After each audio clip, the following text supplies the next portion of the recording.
En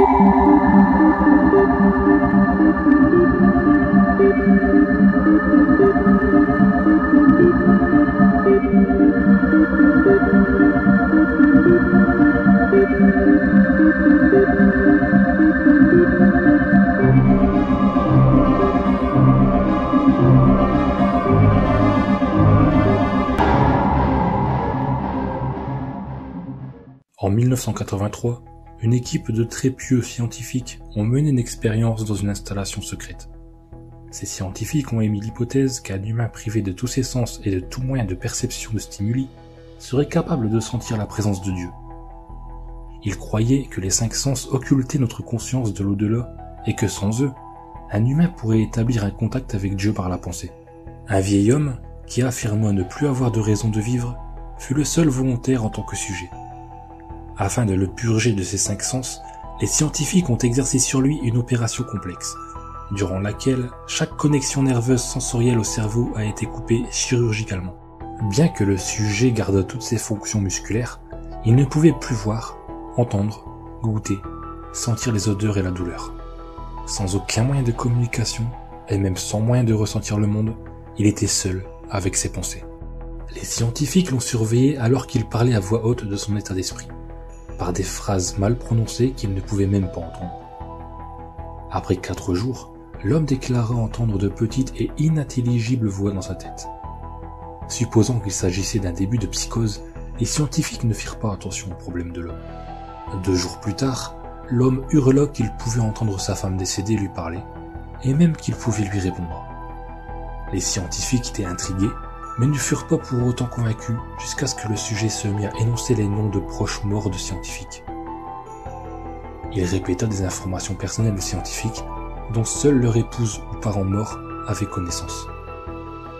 À ce moment, une grande partie des scientifiques abandonna l'étude.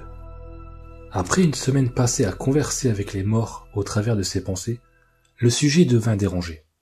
Il disait qu'à présent, les voix devenaient trop fortes. À chaque moment passé éveillé, sa conscience était bombardée de centaines de voix qui refusaient de le laisser. Il s'élança souvent contre les murs, essayant de ressentir de la douleur. Il supplia les scientifiques de lui administrer un sédatif afin d'échapper aux voix dans son sommeil. Cela fonctionna 3 jours durant, puis il eut des terreurs nocturnes sévères. Le sujet dit de façon répétitive qu'il pouvait voir et entendre les morts dans ses rêves. Seulement 1 jour plus tard, le sujet commença à hurler et à se griffer les yeux, espérant ressentir quelque chose du monde physique. Le sujet, hystérique, dit alors que les voix des morts devenaient assourdissantes et hostiles, parlant de l'enfer et de la fin du monde. À un moment, il cria « Pas de paradis, pas de pardon !» Pendant 5 heures de suite. Il continua à supplier d'être tué, mais les scientifiques étaient convaincus qu'il était sur le point d'établir un contact avec Dieu.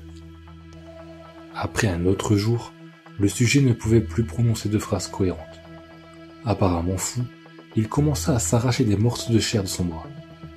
Les scientifiques foncèrent dans la chambre de test et l'attachèrent à une table afin qu'il ne se tue pas. Après quelques heures passées attachées, le sujet interrompit sa lutte et ses cris. Il regarda fixement d'un air vide le plafond, pendant que des larmes coulaient silencieusement sur son visage. Pendant 2 semaines, le sujet dut être réhydraté manuellement à cause de ses pleurs continus. Finalement, il tourna sa tête et regarda un scientifique dans les yeux pour la première fois de toute l'étude. Il chuchota « J'ai parlé avec Dieu, et il nous a abandonnés. » Puis, ses signes vitaux stoppèrent. Il n'y avait apparemment aucune cause de mort.